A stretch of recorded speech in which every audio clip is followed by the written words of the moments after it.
Bueno, muy buenas tardes. Estamos iniciando un nuevo programa de Ciudadanía en Acción con el auspicio también del semanario Libertad en compañía de Miguel Roca. Querido Miguel, bienvenido al programa. Gracias, querido Rolando. Un gusto saludarte y saludar a todos quienes nos escuchan. Entiendo que la mayor parte de la gente que nos escucha está en Santa Cruz. ¿Es eso correcto? Claro, sobre todo en las provincias cruceñas, porque son 11 radios que nos colaboran emitiendo el audio de los programas, y en lo que es Ciudad Capital es más que todo en YouTube, pero también tenemos noticias que nos escuchan en Sucre, Cochabamba y La Paz. Ya está calando un poco más el programa, eso es bueno, eso es bueno. Querido Miguel, Excelente. estamos aquí con el tema del coronavirus, no vamos a hablar del coronavirus en sí porque la gente está cansada del tema, pero algo que empieza a preocupar es el tema de la crisis económica. El hablar de una crisis como tal ya es incómodo. Se tenía heredado un problema económico de los 13 años y un poco más de una mala administración, un gasto en vez de inversión de estos dineros por parte del movimiento al socialismo. Veníamos con 21 días de paro por lucha por la democracia, que también nos afectó a todos. Empezábamos a levantar cabeza cuando se presenta la pandemia a nivel mundial. Y la verdad que nadie, por lo menos el pueblo, busca algún tipo de solución que evite sentir el dolor. Es como quien dice, yo sé que me van a poner la jeringa, pero es que no quiero sentirla. Es inevitable. ¿Cómo está el tema del balance? ¿Cómo lo estás viendo ese balance de distribución de los esfuerzos? Bueno, aquí creo que para intentar contestar esa pregunta que es compleja, tenemos que echarle una mirada a cómo se compone la economía y sobre todo, comencemos por el trabajo, ¿no? Por el empleo. Fíjate tú, en Bolivia estoy hablando de números muy redondeados, obviamente, pero no por ello no son reales.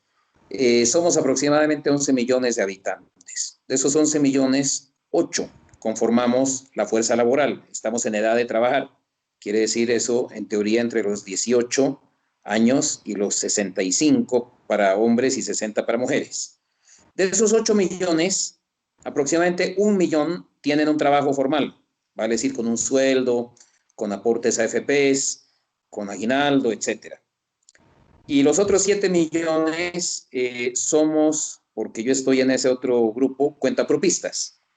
Gente que de diferentes maneras salimos a ganarnos la vida, que vivimos de nuestro riesgo, algunos día a día, otros semana a semana y los menos quizá mes a mes, pero vivimos de nuestra actividad, ya sea en el transporte, en la actividad agropecuaria, en el comercio, en el ejercicio de la profesión libre, ¿no?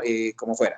Entonces, esos somos 7 millones. Del millón que tienen empleo formal, aproximadamente la mitad lo tienen en el sector privado y la otra mitad en el sector público. Ese medio millón de personas que tienen empleo hoy por hoy en el sector privado, pues está nerviosa y justificadamente nerviosa porque no saben si terminando la cuarentena van a tener su trabajo. Estamos ante lo que los economistas llaman un shock combinado de oferta y demanda. Los economistas discuten un poco la teoría, si primero se ha dado primero el shock de oferta, vale decir que se ha parado la producción en seco a raíz de la cuarentena, o es un shock de demanda, ¿no? De que más bien se ha parado el consumo. Yo me inclino más por lo segundo, pero al margen de eso no creo que sea tan importante la discusión, porque el hecho es que se ha parado el consumo y se ha parado gran parte de la producción. Entonces, eso pone en serio riesgo las fuentes de trabajo de los 7 millones de personas que trabajan por cuenta propia y del medio millón de personas que trabajan en el sector privado, ya sea microempresa, ya sea empresa familiar o en grandes empresas.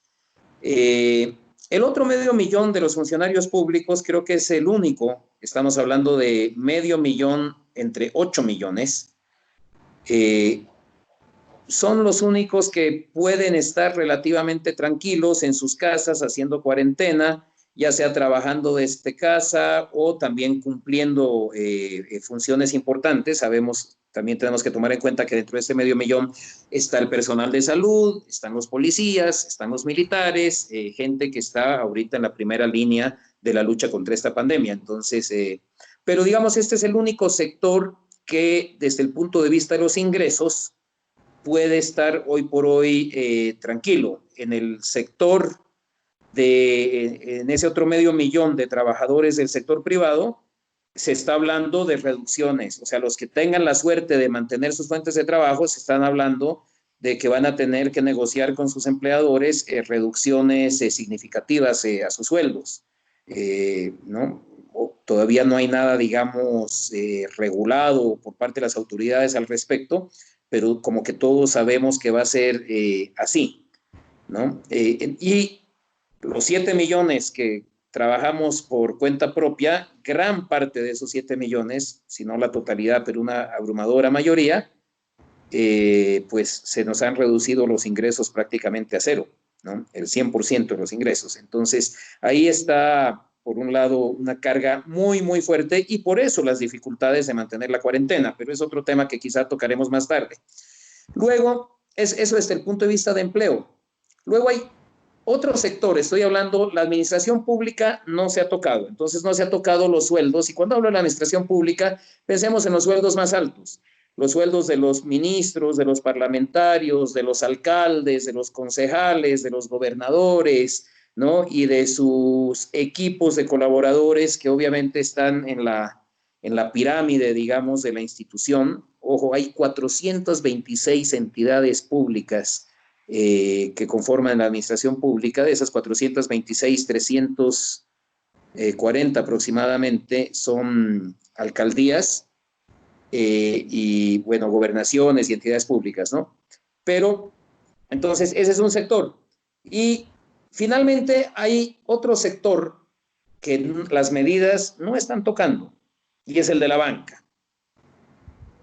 La banca ha aumentado su patrimonio 4 veces durante los 14 años últimos, ¿no? Del gobierno de AS. O sea, si tenían $1 de capital, ahora tienen 4, no les ha ido nada mal, ¿no? Y en estas medidas vemos que si bien se le ha pedido a la banca hacer una pausa en el cobro de los créditos para capital e intereses, pero sabemos que mientras no pagamos el capital, pues sigue corriendo el interés sobre ese capital y cuando tengamos que pagar, vamos a tener que pagar todo. Entonces, no solamente no se le está pidiendo ningún sacrificio en términos de renunciamiento a ingresos, sino se le está dando más negocio, ¿no? O sea, porque está cobrando intereses por más tiempo por el mismo capital, por un lado. Y por otro lado, los miles de millones, estamos hablando de 1.500 millones de fondos públicos que se está canalizando a través de la banca, muy necesario, por cierto, no estoy criticando la medida,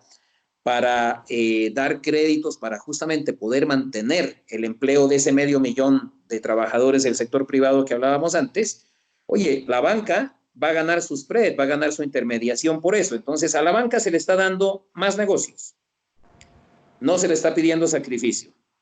Y finalmente hay casos, bueno, aislados, pero fue muy sonado el caso aquí en la ciudad de La Paz, desde donde estoy hablando, en el que el alcalde Revilla alquiló un hotel de 5 estrellas por 11 millones de bolivianos, ¿no? Entonces, sí llama la atención que en un momento en que se pide sacrificios, que por quedarnos en cuarentena, y es necesario, lo entendemos, pero se pide sacrificios de un sector que prácticamente renuncian a casi el 100% de sus ingresos. En el sector de empleo formal privado se está hablando que van a tener que renunciar a un porcentaje importante de sus ingresos. Hay un par de sectores y casos en particular que no se les está pidiendo nada. Entonces, yo creo que es muy importante que las autoridades tomen esto en cuenta y traten de distribuir la carga equitativamente. Ahorita la carga está mayoritariamente en ese grupo de, llamémoslo, cuentapropistas. Y ojo que cuentapropista es desde el agricultor, el comerciante, el artesano, hasta el microempresario, ¿no? El que tiene su negocio, ya sea gastronómico, ¿no? De lo que sea, o el profesional que hace que ejerce la profesión libre, ya sea desde su Miguel, te tengo bufete, una sus serie de abogados, su preguntas en ese consultorio, etcétera. sentido. Hemos identificado que hay tres jugadores importantísimos en la cadena económica. Tenemos el consumidor, que es el pueblo. Ahí están los trabajadores, profesionales, contrapropistas, en fin, los empleados también. Luego viene el empresario, en este caso la banca sería la empresa más fuerte en este contexto del que estamos hablando. Y finalmente viene el Estado como un ente regulador. ¿Qué papel tiene que jugar cada uno de ellos y qué sacrificio debería hacer? Te digo porque a mí me tocó la época del 2008 en Estados Unidos, yo fui empleado americano en una petrolera y fue una crisis muy fuerte el 2008, afectó muy fuerte al sector petrolero en Estados Unidos y una de las medidas que adoptó la empresa en esa época, Smith International, para no despedir a su personal porque entendían que era una crisis pasajera y que después es difícil captar nuevamente a los profesionales, fue a un grupo grande darle media jornada. Claro que en Estados Unidos se paga por hora, es diferente el esquema, no hay tanto proteccionismo, ¿no? Entonces la gente trabajaba medio horario y recibía medio salario, pero también tenía el medio día libre. Por un lado eso. En el tema del sector empresarial, hablemos de las industrias y luego de la banca, lo que se les pide es que no despidan gente, que hagan un sacrificio de no despedir a la gente, pero eso va enlazado con lo que acabamos de mencionar, de que la gente, trabajador, va a tener que renunciar a parte de su salario, trabajar medio tiempo, pero también tener medio tiempo libre, medio día libre. La banca es un tema delicado, hay que tocarlo. ¿Por qué? Porque pareciera que es el único sector al que no se le está pidiendo ningún sacrificio. Deberían, desde mi punto de vista, pero te lanzo la pregunta, ¿qué sacrificio debería hacer la banca? Opinión mía, bajar los intereses al mínimo posible. Y en el caso del Estado, tal vez uno de los mayores alivios que puede tener el Estado boliviano es eliminar, no bajar, puede bajar algunos impuestos, pero hay algunos que hay que eliminar. ¿Para qué? Para que el dinero esté directamente, desde mi punto de vista, directamente en la mano del consumidor, que sea el ciudadano el que mueva la economía. Pero quiero tu opinión para tratar de profundizar en esos temas, especialmente el tema de la banca. Estamos de acuerdo. Mira, yo no estoy tan de acuerdo en ese planteamiento que es, sí, muy aceptado, de que hay, digamos, tres jugadores en este partido, el Estado, el empresariado y los trabajadores. Esa es la visión clásica, y la visión clásica que nos vienen además de los libros de texto, tanto de economía como de ciencias políticas y ciencias sociales. Pero creo que esto nos viene del norte, ¿no? Justamente, ¿no? De países donde el trabajo, el empleo formal es, digamos, la regla. En Bolivia es la excepción. Por eso insisto en este número. De 11 millones de habitantes, Rolando, 8 estamos en edad de trabajar, ¿no? 1 millón tienen empleo, medio millón en ese sector empresarial que mencionas, solamente medio millón de 8, y el otro medio millón en el sector público. Entonces, no estoy en lo personal de acuerdo con comenzar el análisis porque los sectores son Estado, empresariado y consumidor. No. Sí, por eso yo prefiero la óptica de cómo está conformado nuestra estructura de empleo. Y insisto, 7 millones de los 8 somos cuentapropistas. Ahora, de esos 7 millones, ojo, también hay una buena cantidad de gente que está desempleada o subempleada, ¿no? Las personas que andan vendiendo por la calle algunos dulcecitos, algo, es la típica categorización de subempleo, ¿no? O gente que se tiene que autoexplotar para Es el sobrevivir. mercado Entonces hay que informal, tener... ¿no? Y claro, en Exacto. Bolivia el 62% es mercado informal. Bueno, hay muchas cifras. Yo he visto cifras de 60 y pico por ciento, como mencionas, hasta 80 y pico, ¿no? Depende de cómo se encara la metodología del estudio, pero sí, el consenso es que somos una de las economías más informales del mundo. Entonces, hecha esta, digamos, esta apreciación de la mirada que le echamos, ciertamente tenemos que mantener, de darle desde el Estado toda la ayuda posible a nuestro sector empresarial. pero no perdamos de vista que nuestro sector empresarial solamente emplea a 500,000 de 8 millones de personas en edad de trabajar. Entonces, yo pongo más énfasis en lo que se puede hacer también por esos otros 7 millones de personas, y ahí sí coincido mucho contigo, ¿no? Sobre el tema de la informalidad y lo que se puede hacer desde el Estado. Fíjate que todos los economistas y todos los entendidos y hasta los no entendidos coinciden y coincidimos en que hay que meterle recursos a la economía. Y eso se habla en todo el mundo. Y entonces la primera pregunta que nos tenemos que hacer, que yo me hago, es, oye, si hay que meterle recursos a la economía, ¿no es más fácil comenzar por no sacarle tantos recursos a la economía? Y por ahí va justamente lo que dice, bajar los impuestos. Hay que eliminar ciertos impuestos y bajar ciertos otros. Tú sabes, yo participo, no lo hice al principio, pero creo que es justo y necesario decirlo para la gente que nos escucha. Yo pertenezco a Comunidad Ciudadana, ¿no? Aunque aquí estoy como analista, pero por eso hemos propuesto, justamente Carlos Mesa ha propuesto la eliminación de los aranceles, la rebaja del IVA y la rebaja de otros impuestos indirectos.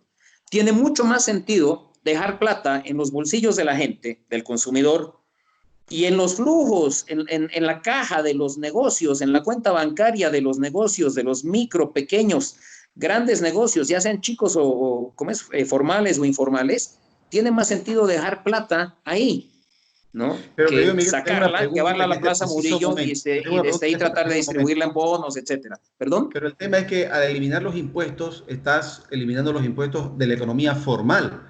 Pero ¿qué sucede con la economía informal? ¿Cómo se Ese es un error, ese es otro error, querido Rolando. La gente piensa que las empresas pagan los impuestos y eso es un error, eso es un serio error conceptual. Las empresas pagan el impuesto indirecto, el impuesto a las utilidades de las empresas. Los impuestos indirectos, por definición en teoría económica, son aquellos que se trasladan al consumidor. Te pongo un ejemplo con el que todos nos podemos identificar. Vos vas a la venta de la esquina y compras una soda, una botella de 2 litros que vale 10 pesos, ¿cierto? 10 bolivianos. De esos 10 bolivianos, la carga impositiva de esa soda que estás comprando de 2 litros por 10 pesos, entre IVA, IT y el ICE, el impuesto al consumo específico, se hacen casi 4 bolivianos de esos 10 bolivianos que pagas. Si no existiera eso, probablemente estarías pagando 6 bolivianos, ¿no? Pensamos que las empresas lo pagan porque, o sea, ¿cómo es la forma operativa de pagar este impuesto? Es que el Estado, el Servicio de Impuestos Nacionales, se lo cobra a la embotelladora, digamos a la POP o a la Bascal o a cual fuera. Le cobra a la embotelladora al distribuidor, el distribuidor al supermercado o a la tienda, y la tienda, como decimos aquí en Occidente, la caserita de la esquina, ¿no? Te lo cobra a ti. Sale esa plata de tu bolsillo. 60%, Rolando, 60% del ingreso fiscal total del país viene de estos impuestos indirectos.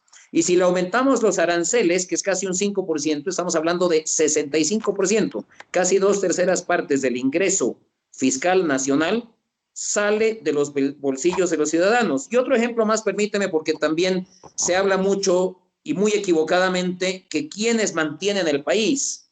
Escucho mucho esto en La Paz y en Santa Cruz, ¿no? No, que La Paz, y es cierto, si tú sumas La Paz y Santa Cruz y Cochabamba, digamos, las 3 ciudades del eje central, ahí se recauda más del 90 y pico % de la recaudación total de impuestos. Pero otro ejemplo que yo siempre pongo, el mayor contribuyente privado del país es la Cervecería Boliviana Nacional. Toda su contribución aparece como recaudación de La Paz. Oye, pero cerveza chupamos en todo el país. Toman cerveza en todo el país, hasta en el pueblo más alejado. Pero en esa recaudación está discriminando lo que es el IUE y aparte el IVA, porque tenés el directo y el indirecto. Aparte, cuando te hablo del 60% de impuestos indirectos más 5 de aranceles, no estoy tomando en cuenta el IUE. El IUE por sí solo, ahorita no recuerdo, pero anda como por el 12%. Claro, la verdad que yo buscaba una explicación como la que acabas de dar para que la gente entienda. El tema del IVE atañe directamente a las empresas, pero el ICE, el Exacto. ITE, el IVA se saca directamente del bolsillo del trabajador. Y quiero compartir un dato más con tu No del persona. trabajador, del consumidor. Del Del consumidor, perdón, consumidor. del consumidor. Pero el consumidor es básicamente ya pues el pueblo en sí, ¿no? Hay otro dato Todo. importante de Transparencia Internacional que indica que Bolivia es uno de los 4 países más afectados por corrupción en Latinoamérica y que tiene un 6,3% de su PIB, de su Producto Interno Bruto, afectado por la corrupción. ¿Qué quiere decir eso? La corrupción se da en el Estado, principalmente. Es la fuente primigenia de la corrupción, por así decirlo, en términos generales. Pero eso quiere decir que el dinero que el Estado recauda de los consumidores, en parte de los Ujú. consumidores, está siendo sujeto a corrupción. Entonces, al bajar impuestos y eliminar algunos, no solamente queda más dinero en los bolsillos del consumidor final, sino que menos dinero, mucho menos dinero, va a ser sujeto a la corrupción. ¿Estoy en lo correcto? Eh, Muy buen punto. Mira, yo creo que estamos hablando antes de esta crisis de la pandemia. ¿Cómo estaba? O sea, no hemos estudiado cómo están las cosas ahorita porque es muy pronto y no hay esa información. El Estado, entre otras, ¿no? Una de las grandes deficiencias del Estado es que no genera información transparente y pública sobre los asuntos públicos que estamos hablando. Entonces, digamos, ahorita de lo que estamos hablando son con los datos que en el mejor de los casos tenemos del tercer trimestre del año pasado, en el mejor de los casos, ¿no? Pero volviendo a tu pregunta, el Estado, y sobre todo en estos 14 años del MAS, se convirtió en un Robin Hood al revés. ¿Por qué digo un Robin Hood al revés? Que recordemos la leyenda del caballero inglés que robaba las remesas de impuestos al rey, ¿no? las emboscaba a los funcionarios de impuestos que le llevaban el dinero al rey, las monedas de oro, y las repartía entre la gente. Pero en Bolivia el Estado se ha hecho un Robin Hood al revés porque le quita dinero al pueblo y se lo da a los poderosos, a los ricos. Porque ese dinero justamente, que mucha parte se va en corrupción, y luego voy a hablar de esos 6,3% de PIB que mencionas, pero se va mucho en corrupción, pero además lo que no se va en corrupción, ¿a dónde se va? A hacerles estadios a los cocaleros del Chapare que lo apoyan, a regalarle sedes sindicales a quienes los apoyan, a regalarle Claro. vehículos, a hacer viajar a los dirigentes sindicales, ¿no? Y Es lo que se finalmente llama esa corrupción gastar en también. lugar de invertir. Exacto, y a darle contratos a los amigotes y a los militantes del partido y a quienes les financian las campañas. Y ojo, Rolando, aquí tenemos que ser muy claro. Esa práctica no ha sido monopolio del MAS, ha sido de siempre y sigue siendo. Sigue ocurriendo en nuestras gobernaciones y en nuestras alcaldías, ¿no? Que no han sido manejadas por el MAS.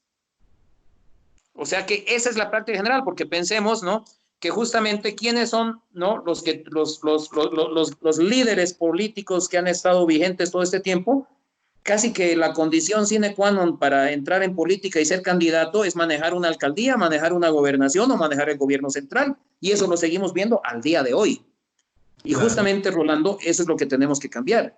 Tenemos que invertir y dejar que, o sea, evitar, frenar que el Estado sea un Robin Hood al revés.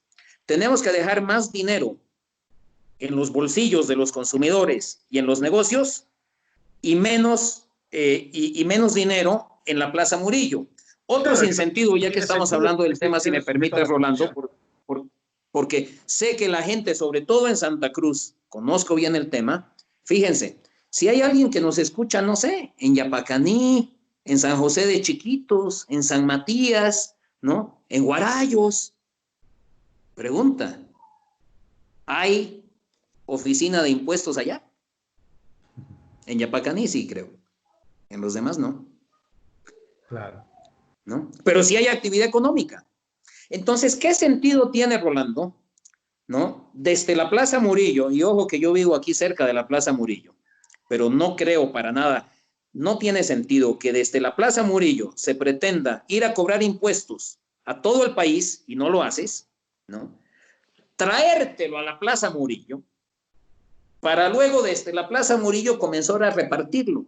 Y claro, Ese es ahí el es donde viene circuito la de la corrupción. corrupción, ¿no? Lamentablemente la corrupción es muy apoyada por el centralismo. El Exacto. centralismo como modelo es propenso a eso. O sea, es el diseño de eso, pero entendamos qué es la corrupción. La corrupción no es solamente pedir coima para una licitación o para agilizar un trámite. La corrupción también es esa prebenda, ¿no? De que yo uso fondos públicos y si me apoyas, te apruebo el proyecto para tu municipio, Claro. ¿no? O si me apoyas, te contrato en la institución pública, pero a cambio de tu apoyo y de que salgas a mis marchas y que vayas a mis mitines y que votes por mí. Claro, la corrupción tiene muchas facetas y yo te quiero traer un poquito al tema inicial, el tema de el esfuerzo que se está haciendo y cómo se está dividiendo en los tres sectores que hemos identificado de cierta manera. Yo personalmente, y quiero que me corrijas si estoy equivocado, no he visto hasta ahora un plan macroeconómico del gobierno más allá de decir nos vamos a prestar dinero. Eso es relativamente fácil, da la coyuntura, decir me presto plata para solucionar, pero un plan macroeconómico no lo han presentado. Uno, no le corresponde porque es un gobierno de transición. Dos, se metieron a intentar hacer un gobierno de transición a mediano plazo, han extendido un mandato que no debería ser, y se topan con la problemática del coronavirus, de la pandemia, y tienen que enfrentar una situación que le correspondería o lo haría mejor un gobierno constitucional y no uno transitorio. ¿Sabes algo respecto a posibles planes macro para enfrentar el problema que se está dando de la recesión en Bolivia? Más allá de pedirse dinero prestado, ¿no? Mira, yo soy una persona relativamente bien informada por mi propia actividad y no sé nada. Y no es que no haya tratado de averiguar, he tratado de averiguar, pero no sé nada, ¿no? Es que eso es lo que se Esto maneja en me, los medios. Hablan de prestarse dinero, pero no hay un plan. pero fíjate, esto me trae a la memoria un poco pensando en la historia. A mí me gusta la historia, soy hijo de historiador. Eh, en la Segunda Guerra Mundial, cuando comenzaba la Segunda Guerra Mundial, y valga la comparación porque estamos en una situación así, Winston Churchill le ofrecía al pueblo británico y le exigía, miren, aquí vamos a necesitar y gastar sangre, sudor y lágrimas, decía Winston Churchill, su famosa frase. Aquí nuestra presidenta de transición no está hablando de eso, está hablando de bonos. Sí, sí, sí, hay que dar bonos y esto. No, está bien, todos estamos de acuerdo que hay que inyectar recursos a la economía, pero no vemos un plan. Y es sumamente complicado que la capitana general en esta guerra sea candidata, porque entonces es muy difícil separar la situación, ¿no? Y esto nos lleva al análisis político. Yo estoy entre los muchos que pienso que fue un error de la señora presidente lanzar su candidatura cuando su mandato era bien simple, era pacificar el país y llamar a elecciones. Lo primero lo logró muy bien, nadie, o sea, no le reclamo. Y lo segundo, llamar a elecciones, pero ser candidata ella desvirtuó, y en sus propias palabras, son palabras de la presidenta Áñez, ¿no? Fue deshonesto con el pueblo, con la lucha del pueblo boliviano. Pero eso era antes de la pandemia. Lamentablemente, en la pandemia, las medidas que necesitas tomar para salir adelante en esta crisis son muy profundas, muy complicadas y requieren de una gran cohesión social. Sí. Entonces, primero, para lograr esa cohesión social necesitas liderazgo, necesitas autoridad y necesitas legitimidad. Nos agarró en el peor momento. Es como que te agarre un incendio cuando estás en el baño, ¿no? O te estés cambiando, Claro. ¿no? O sea, es el peor momento que te puede agarrar para salir, ¿no? y escapar Pero de del cierta peligro. manera yo lo veo, me van a disculpar los llaninistas, pero yo lo veo como la mano de Dios, porque hay lo que se llama la fragua del destino y cuando se la agarra por donde no es, uno acaba quemado. Le correspondía ser gobierno de transición, pero quiso algo más. Pero no queremos es que ese es el problema, querido, no queremos que se queme nuestra presidenta en este momento, ¿cierto? Uh -huh. O sea, esta lucha, para empezar, es muy complicada porque tenemos que conciliar dos objetivos totalmente contrapuestos. Por un lado, tenemos el objetivo fundamental, vital, del distanciamiento social, de la cuarentena, para evitar que el virus se propague. Y justamente hablando, en una economía donde 7 millones de personas viven de su trabajo, de su propia actividad, El y día a día, solamente claro que medio sí. millón tienen la tranquilidad de recibir su sueldo a fin de mes, el quedarse en casa por mucho tiempo más es muy complicado.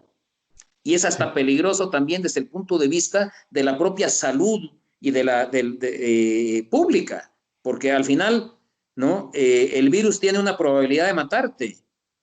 La probabilidad de que el hambre te mate si no comes por 15 días es de 100%, claro, ¿no? claro. Entonces, por un lado Eh, tenemos ese Dime. objetivo y por el otro lado el objetivo de activar la economía. Entonces, para llevar adelante esta tarea, la tiene que llevar, primero hay dos tiempos. Un tiempo de esta transición, lo que dure, lo que tenga que durar en el sentido de que lo más pronto que la situación sanitaria permita, pues deberíamos tener elecciones. Tendrían que ser, creo que ya el próximo domingo, dentro de 2 domingos, pero bueno, en fin, nadie se está quejando de eso, se entiende. Pero ese es el parteaguas, ¿no? El momento en que se da un nuevo gobierno. Pero para tomar las medidas de fondo se necesita se necesita la fortaleza de un nuevo gobierno y sobre todo un nuevo parlamento. Eso es fundamental. Y permítame una acotación también histórica, reciente. Estamos, en términos económicos, en una situación muy parecida a la que estábamos durante la crisis de la UDP. Exacto. Y no era que el gobierno, el doctor Siles y el gobierno del doctor Siles no supieran qué era lo que tenía que hacer, se sabía qué era lo que tenía que hacer. Es más, lo intentaron con 2 paquetazos económicos, pero simplemente un gobierno débil como era el del doctor Siles, por las circunstancias particulares que no viene al caso mencionar, ¿no? No, simplemente no podía aplicar las medidas correctivas que la crisis requería. El doctor Siles tuvo el patriotismo y la lucidez de entender eso y más bien renunciar a un año de su mandato constitucional, legal y totalmente legítimo, porque se daba cuenta que la crisis era tan grande que para vencerla se necesitaba la fortaleza de un nuevo gobierno. Exactamente. Y es lo que este gobierno no ha querido ver. Por encima de la necesidad coyuntural histórica de Bolivia, después de 14 años de un socialismo que ha despilfarrado los recursos, lamentablemente primó el interés personal, el interés partidario. Es lamentable que se haya dado de esa manera. Ya en este último bloque, querido Miguel, quiero abordar otro tema que nos ha tocado vivirlo en estos momentos de manera desprevenida, el petróleo. Ha bajado el petróleo el día de ayer, inclusive de manera momentánea, por unos instantes estuvo en menos $35. El vendedor tenía que pagar dinero para que se lo almacenen porque no había espacio de almacenamiento. El sector de almacenamiento de Cushing, Oklahoma, llegó a un 95-96% de saturación y no aceptaban más por un tema de riesgo de expansión del petróleo. En fin, son temas técnicos. Va a afectar definitivamente a los recursos, ya ha dicho el gobierno que son aproximadamente $1.000 millones que se van a dejar de percibir. ¿Cómo afecta eso dentro de lo que es un gobierno que le toca reformular, no este, sino el próximo, le va a tocar reformular la matriz económica boliviana, dejar de depender de los hidrocarburos? Países como Arabia Saudita, que han sido los responsables inicialmente de la bajada porque decidieron incrementar la producción para bajar el precio en una guerra comercial con Rusia. ¿Por qué hace esto Arabia Saudita? En realidad hace unos 4 años que Arabia Saudita empezó a vender de a pocos y hace 2 años vendió una buena parte de las acciones de Aramco, la estatal petrolera. Entonces, Arabia venía preparándose para este escenario de no depender del petróleo. Suben la producción, baja el precio, viene la pandemia, baja mucho más, le afecta a todo el mundo, pero hay países como Bolivia que no estábamos preparados para esto. Somos importadores de petróleo, pero exportadores de gas. El precio del gas está de todas maneras relacionado con el precio del petróleo. ¿Qué se puede hacer en este contexto? ¿Cómo se deberían hacer planes a largo plazo, planes de gobierno, políticas de Estado que nos permitan diversificar un poco más? Lo primero, a ver, la zambullida, porque fue eso lo que ocurrió ayer, ¿no? El precio se zambulló por debajo de cero. Lo primero que creo que el primer efecto es que nos demuestra, más allá de cualquier duda, desnuda la precariedad de lo que nos quisieron vender como un modelo de desarrollo, la gente del MAS, ¿no? Porque, digamos, ayer todo nuestro sector petrolero valía cero, ¿no? Y estoy hablando de todas las inversiones. Entonces, la precariedad, primero, de nuestro modelo, y seguimos en el modelo primario exportador. Hay que ver la historia, porque ya se nos cayó el precio de la plata a fines del siglo XIX. Se nos cayó el estaño, y fue la crisis de la UDP, de $14 a menos de 2, y listo, ahí murió Comibol. Y eso precipitó la crisis de la UDP y la hiperinflación. Entonces, más allá de que todos los expertos apuntan a que esta zambullida que le pegó el petróleo ayer, pues va a rebotar, pero va a rebotar a lo que estaba antes de la zambullida, y es más o menos $20, se estima que un poco después 30, 40, pero de todas maneras estamos muy por debajo de los 150 que llegamos a tener. Entonces, eso por un lado. Por otro lado, ha caído también la demanda. No solamente por la pandemia, porque se renegociaron los contratos, pero por efecto de la pandemia, ha caído la demanda de nuestras exportaciones de gas, lo que llaman las nominaciones en los contratos. En el caso de Brasil ha caído de 14 millones de pies cúbicos al día a 10. Y en el caso de Argentina ha sido más aguda, de 17 a 10 también. Y ha caído nuestro consumo interno, porque no se están moviendo los vehículos y nuestro consumo interno es básicamente nuestra generación termoeléctrica. Ha caído de 12 a 6. Entonces, en el sector gasífero tenemos una crisis simultánea de que se ha desplomado el precio y se ha desplomado la demanda. Entonces, el valor es doblemente atacado y está minimizado. Lo único que tenemos como consuelo aquí es que como estamos consumiendo menos carburantes, diésel y gasolina, pues tenemos que importar menos y la subvención nos cuesta menos. Pero bueno, ese es una un consuelo. carambola. Sí, ¿no? Ahora, lo que esto ratifica, querido Rolando, es lo que veníamos diciendo desde ya buen tiempo. Ya no podemos vivir del extractivismo. Para empezar, el país tiene que despertar, y esto demuestra la mentira, el fraude sistemático al que nos expuso el gobierno de Morales, diciéndonos todo que era de los hidrocarburos, por Dios, ¿no?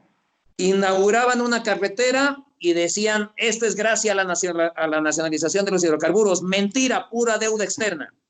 Inauguraban una canchita y cualquier cosa, y esto es gracias a los hidrocarburos. Mentira, los impuestos de los consumidores, como acabamos de discutir hace un rato. Entonces, y esa mentira, además, se gastaron, Rolando, $4,000 millones en vendernos esa mentira. ¿Cuánto es $4,000 millones? Para la gente que nos escucha en todo el país, pero en Santa Cruz, hay aproximadamente 1,000 kilómetros entre La Paz y Santa Cruz. $4,000 millones alcanzaría para asfaltar 4 veces entre La Paz y Santa Cruz. $4,000 millones, ¿no? Alcanzaría para 200 hospitales de tercer nivel, ¿no? Y miles de unidades de terapia intensiva.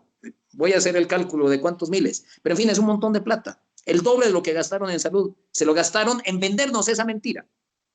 Entonces, claro, lo único bueno de todo esto, mi abuela me enseñó siempre que no hay mal que por bien no venga, y creo firmemente en eso.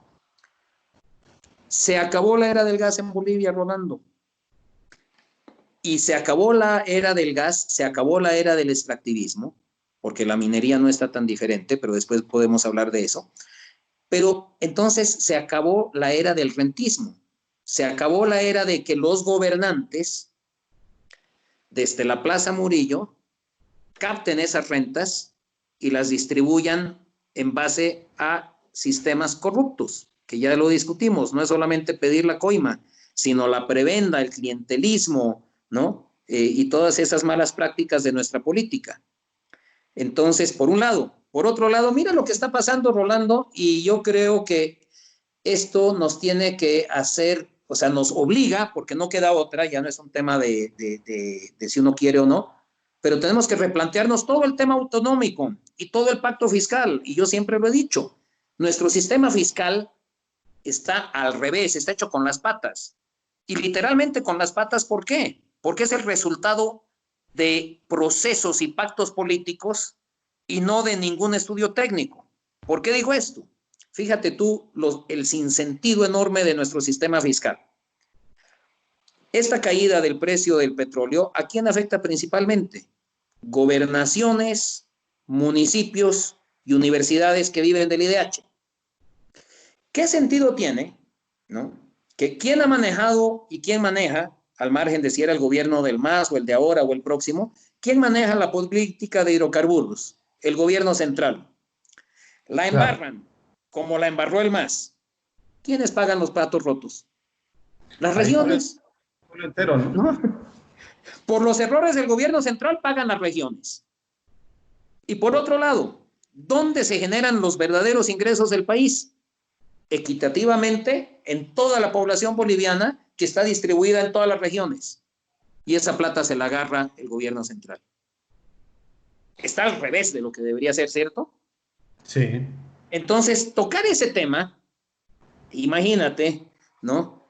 Cuando la discusión y el tole-tole político que se armó entre Chuquisaca y Santa Cruz por el tema del pozo de Incahuasi, ¿no? Porque como tenemos esa mentalidad tan rentista, ¿no? Ah, no, que más para aquí, más para allá, que más para Santa Cruz, para Chuquisaca, cuando no es esa la discusión.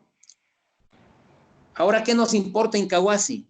Ahora es evidente que toda esa discusión y movilizaciones en ambos departamentos, por esto y otro, oye, si ahora eso vale cero, ¿por qué te estabas peleando? Claro, pero ese valor de cero es temporal y ahí viene es temporal, pero ahora es muy bajo. Y otra vez, sí, pero es que insisto. El gas se recupera más que el petróleo y te explico por qué. Cabalmente estábamos analizando, yo soy ingeniero petrolero, hasta hace un tiempo era... Lo sé, por eso me gusta hablar de esto contigo. Claro, mira, se hizo en su momento un análisis del cambio de la matriz energética. Este análisis se hizo más o menos en la crisis del 2008, porque ya empezaban a entrar los autos eléctricos, Tesla estaba como en pañales todavía, pero empezaba a hablarse de ese tema. Al parecer, hubo un contraataque del sector petrolero a bajar los precios del petróleo a 60, 70 dólares de los 150 dólares que estaban, en parte para evitar el auge de los vehículos eléctricos. Sin embargo, en todo este tiempo que el petróleo estuvo arriba de 50 dólares, porque me acuerdo que en determinado momento bajó a 26 y volvió a subir a 65, 66, pero mientras estuvo alrededor de los 50 dólares, todavía eran factibles los vehículos eléctricos. Ahí es donde los vehículos eléctricos, sea en China, en Europa, en Estados Unidos, los fabricantes, se dieron cuenta que era inevitable el cambio de la matriz energética. ¿Por qué? Uno, la mayor cantidad de consumo de combustibles fósiles se da en las grandes ciudades. La movilidad en las grandes ciudades es muy factible con vehículos eléctricos. Más sin embargo, mencionaba que lo que iba a ser la transición de los combustibles fósiles al sistema eléctrico era justamente el gas natural. El gas natural sería un periodo de 20 años de transición porque permanecería todavía siendo utilizado en motores estacionarios, es decir, motores grandes, generación eléctrica, en fin, ese tipo de cosas. En ese sentido, yo considero que Bolivia tiene dos cosas. Tenemos gas, se puede recuperar la venta, tal vez el precio recupere no a los mismos niveles, pero a niveles decentes. Y por otro lado... Perdón que te interrumpa ahí. Yo te cuestiono el tenemos gas. Nuestras reservas están en 6 TCFs. Que decía Evo Morales. En esas cantidades, claro que no. Yo conozco el sur de Bolivia, Tarija, Chuquisaca, he trabajado allá. No es como lo pintan y por otro lado es carísimo, carísimo perforar en el sur de Bolivia. Si en el Boomerang, en Cochabamba, te sale un pozo de 4.000 metros, te puede estar saliendo $1,500,000. En el sur te puede salir 70, 80 millones de dólares. Hay una diferencia grande, pero aquí me voy con eso. Permíteme, Rolando. Me gusta mucho esta conversación y permíteme por un momento invertir los roles. Déjame a mí preguntarte a ti porque tú eres el experto. Dime. ¿No? ¿Cuál es el nivel de nuestras reservas actual? Debe estar por debajo de los 3 trillones ya de pies cúbicos, porque no es lo que nos Debajo de decía. 3. Mira, yo pensaba que estábamos por 5 o 6. Ya. La idea, porque venimos los últimos 30 años, pensamos en que somos el centro energético de la región, y eso es lo que nos ha estado vendiendo Evo Morales hasta su última campaña, y si tú lees el plan de gobierno de Luis Arce Catacora, sigue siendo el mismo de los 13 pilares, donde siguen con la cantaleta de que vamos a ser y somos el centro energético de la región y que hay que industrializar el gas y bla, bla, bla, ¿no? Con 3 TCFs. Rolando, ¿cuánto tiene Argentina en Vaca Muerta? Yo estuve en Vaca Muerta un año trabajando ¿Cuánto allá. tiene? Y Vaca Muerta tiene, en realidad, en números no te lo puedo decir, pero lo que sí te puedo decir es que Vaca Muerta es inmensamente grande. Le Le falta mucho por pregunté a un explorar. amigo ingeniero petrolero con el que he trabajado, que está trabajando en Vaca Muerta, en Argentina. ¿Sabes de cuánto hablan? 800 TCFs. Entonces, 3 en Bolivia, 800 en nuestro principal mercado, que es Argentina. Ellos ya tienen 800. ¿Cuánto tiene Brasil en el presal? El tema del presal de Brasil en realidad cayó. Con OGX cayó mucho porque tuvieron problemas en 2 pozos y ahí se dieron cuenta que en realidad no era lo que ellos esperaban. Pero sí, pero cayó más o menos de 500 a 300. Pero ese es el orden de magnitud. Entonces, Pero el mercado otra brasileño también es vez, mucho más grande, ¿no?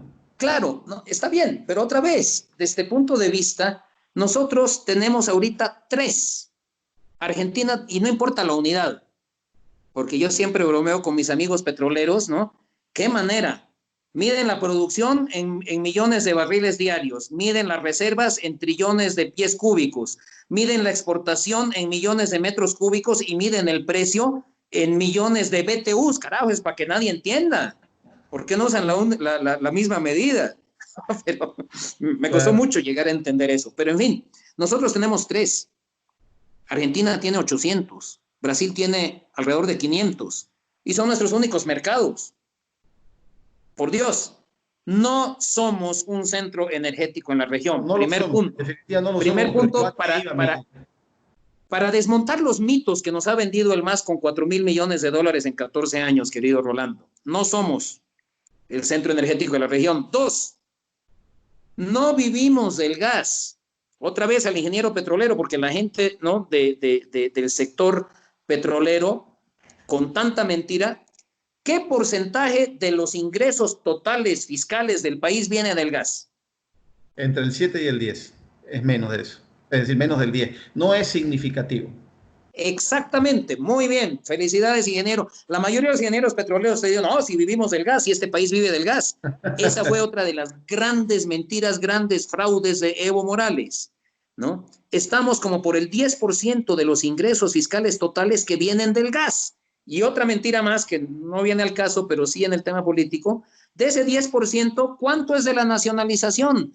8% más o menos es de las regalías, que se las debemos a don Melchor Pinto Parada, desde el año 59, ¿no? Bueno, ¿no?, desde esa época, y del IDH que se aprobó el 2005 y un año antes de que Evo Morales llegara a la presidencia, y que además toda la bancada del MAS, completa, entera, votó en contra de la ley de hidrocarburos, que terminó promulgándola Armando Baca 10. ¿No? Entonces, Sí. eso de qué es plata de la nacionalización o qué es plata del gas son mentiras y mentiras y mentiras. ¿Por qué insisto en esto, querido Rolando? Porque ni tenemos reservas, ni tenemos mercado, ni vivimos de eso. Entonces, tenemos que comenzar a ver el sector de hidrocarburos como lo que realmente es. ¿Y qué es el sector de hidrocarburos? Muy importante, absolutamente estratégico para nuestro sector energético. 70% de la energía 80% de la energía que generamos y 70% de la que consumimos es energética. De lo que consumimos, el otro 30% casi es hidroeléctrica, y un mínimo, estamos por el 1,5% de eólica, cuando el promedio mundial es 15%. Pero Por Miguel, eso, en ese sentido no tendríamos que volcar la mirada al litio, que era el punto que te quería tocar justamente. El gas va a continuar por un tiempo todavía, pero la mirada más aguda tendría que ser al tema del litio. Las reservas nuestras han bajado, no en función a la extracción sino en función a lo que ha descubierto Chile, Australia y Perú. Yo me acuerdo que en los años 90 éramos 55% de las reservas mundiales de litio, ahorita estamos por el 45% y bajando, porque otros países están descubriendo más. No vale la Mira, pena empezar a mirar por ahí. Ojo, te digo por qué. La pero mira, transición de materias primas a industrialización puede demorar mucho tiempo. otra vez, mira, los bolivianos nos caracterizamos. Si tú quieres hacer la caricatura de un boliviano, tendrías que hacer la caricatura de un tipo así, mirando al piso, a ver qué le saca la Pachamama. Nos pasamos 4 siglos, plata. Después, uy, se acabó la plata, estaño. Se acabó estaño, gas. Se acabó el gas, litio. ¡Por Dios! Aquí está nuestro mayor recurso natural, entre las orejas de los 11 millones de bolivianos, ese cerebro, esa materia gris, esa creatividad. Si en algo nos distinguimos los bolivianos dentro y fuera del país y sobre todo fuera, es que ya seas profesional, ya seas empresario, ya seas trabajador, ya seas comerciante, ya seas albañil, afuera destacamos, porque somos gente trabajadora, somos Pero es que para gente eso tiene que usarse ingeniosa. litio. Yo me refiero a la industrialización del litio. Por ejemplo, en Perdón, Cochabamba ya están los vehículos déjame, cuartos. tiene razón, pero hay una aclaración con relación al litio. Primero, el litio no es fuente de energía. Esa es otra cosa que no está clara. El litio no es fuente de energía. El litio lo que te permite es almacenar energía. Por eso, en una batería de litio, la composición en costo de una batería de litio está como por 3-4%. O sea, de la batería, 3-4% del costo de esa batería es litio, ¿no? Entonces, tengamos eso claro. El litio es lo que te permite almacenar la energía. De todas maneras, la energía la tienes que conseguir de donde sea. Puede ser termoeléctrica, quemando gas y hacer energía y la almacenas en litio. Puede ser eólica, puede ser hidroeléctrica, puede ser solar, ¿no? Entonces, el litio te ayuda simplemente y es fundamental para poder almacenar esa energía y por eso los celulares, vehículos y en fin, no es la fuente de energía, es la forma de usar energía, digamos, del futuro. Pero otra vez, el más o menos, su lógica era ya, porque lo sabían, no nos lo decían, nos seguían mintiendo de que vamos a seguir viviendo el gas, pero ellos sabían que no. Entonces, como nos va a tardar la transición, ¿no?, de poder vivir del litio, entonces, ¿qué hacemos? Metámosle a la soya y mandemos a todo el mundo a sembrar soya, aunque no sepan de qué se trata, y nos generan tragedias como el incendio de la Chiquitania. La idea de, como sea, sin ninguna lógica, ampliamos la frontera agrícola, sembremos más soya y además para ahorrar, como ya no vamos a exportar gas, metámosle a los biocombustibles para ahorrar en la importación. Claro. Esa es una lógica, Rolando, en la que entró el MAS y por lo menos el programa de Óscar Ortiz, que estudié muy bien en la elección pasada, básicamente planteaba lo mismo. Y en la pandemia, o sea, la pandemia nos ha roto todos estos esquemas. Y permíteme compartir contigo y con tu audiencia, Rolando, una reflexión muy de ahora, muy reciente. Creo que todos llevamos casi un mes, ¿no? Ya, hoy Ya, un cumplimos un poquito mes de más. cuarentena, ¿cierto? Feliz mes aniversario de cuarentena. Macabro. A ver, hemos pasado, ¿no?, por angustia, por todo tipo de emociones. Y al final yo estaba pensando y hablando con mi esposa hace un par de días, ¿no? Agradecido con Dios, sí, seguimos angustiados, seguimos con tanta incertidumbre, todos en nuestro futuro personal, de nuestra empresa, ya sea la nuestra o en la que trabajamos o de nuestra actividad, en fin, todos estamos con esa incertidumbre y esa angustia. ¿Y qué le agradecemos a Dios? Yo, y creo que la gran mayoría de los bolivianos, estamos sanos. Es nuestra principal preocupación, mantenernos sanos. Gracias a Dios estamos sanos. Siguiente preocupación, procurarnos comida, alimento. Wow, qué bien, a Dios gracias, en mi mesa hasta ahora no falta comida. No sé cuánto podríamos mantener esto, pero qué bendición que en mi mesa no falte comida. Y tener un techo sobre mi cabeza. Oye, con eso, en este momento de crisis profunda, la mayor parte de la humanidad, y ciertamente los bolivianos estamos tranquilos, ¿cierto? Claro que sí, claro que sí. Traigo esto a colación, ¿por qué? Porque eso nos plantea también lo mismo como país.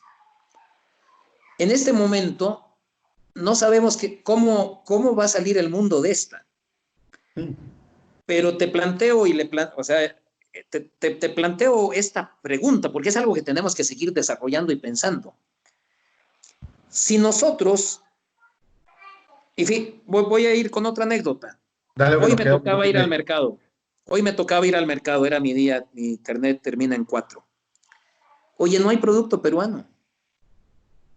No hay los melones, los mangos que solía comprar. Resulta que venían de Perú y ya no vienen. No hay mermeladas argentinas, felizmente solamente hay las bolivianas. ¿No? No hay los lácteos chilenos. Todo, estamos teniendo que consumir producción boliviana, qué bueno, y podemos. Entonces, si nosotros como país nos enfocamos, estoy hablando del día después de la pandemia, ¿no? Ya de la política, de cómo salimos de esto, nos enfocamos en asegurar nuestra seguridad alimentaria, nuestra autosuficiencia alimentaria. Eso te mueve todo el sector agropecuario, donde Santa Cruz es la base, pero importantísima, fundamental. Nos mueve todo el sector industrial. Estabas hablando hace un Claro, rato de las correcto. empresas. Oye, 80% de nuestras industrias son transformadoras de producto agropecuario. Claro. Miguel, te Es corto gente que hace antes mermeladas, de terminar el bebidas, programa. embutidos. Una última pregunta, querido Miguel, porque nos quedan algunos segundos. En tu Ah, opinión, ¿cuándo deberían ser las elecciones tomando en cuenta el tema de la pandemia y la necesidad de traer un gobierno constitucional? el Tribunal Electoral ha dicho no antes de la primera semana de julio y no después de la primera semana de septiembre. Entiendo que el Tribunal Electoral llegó a esa conclusión o planteamiento en consulta con todos los expertos epidemiólogos de la Organización Mundial de la Salud, en consultas Pero internacionales. ¿cuándo tendría que ser la elección en tu opinión? Es que no lo sé, justamente, en mi opinión, debería ser lo más pronto posible en cuanto la emergencia sanitaria lo permita. Claro. No Entonces el antes. rango que están dando desde el Poder Electoral sería más o menos aceptable. Yo creo que sí. Bueno, querido Miguel, te agradezco mucho tu presencia, ha sido un excelente programa, un abrazo grande a la distancia. Como siempre, nos queda corto el tiempo para conversar. Gracias por tu tiempo y gracias a toda tu audiencia que han tenido la amabilidad de escucharnos. Un placer.